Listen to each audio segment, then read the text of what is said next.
You may have here in the US a financial advisor who understands everything about you and your life. Once you move abroad, all of that can change in the sense that you have a whole new array of things to think about when it comes to your taxation situation, when it comes to investment opportunities, even to think about the currency that you're earning money in. Now we have a concept of currency architecture.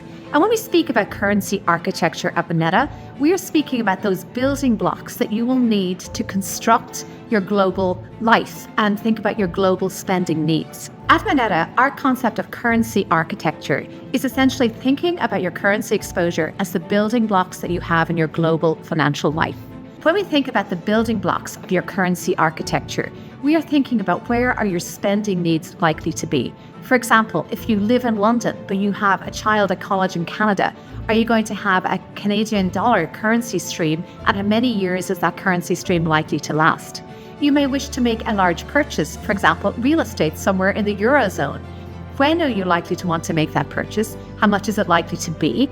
And how do you need to think about planning for that purchase? These are all the building blocks that go into your currency architecture. When we're thinking about preserving your spending power in different areas, we need to think about what is going to be the return I need to achieve in that particular currency in order to protect my spending power.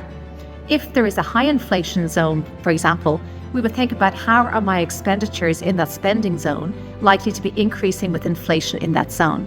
So we need to be very mindful of different inflation expectations in the different zones where you have currency exposure. Similarly, we'll be thinking about interest rates elsewhere because that will influence not only the return that you can get on your investment in different currencies, but also where you would be more likely to want to save those currencies. What we do find is that long-term planning is often what people don't think about. They don't plan far enough into the future in terms of where their spending needs are likely to be in different currencies. We wouldn't call our currency architecture planning a form of currency hedging. We call it a form of long-term currency planning, forecasting out into the future where your currency needs are likely to be, and thinking strategically about where and when you want to exchange money into these currencies. There's always risk involved in financial markets, and when it comes to currency, that's why we don't recommend any knee-jerk reactions to currency movements, nor do we recommend any large-scale transactions.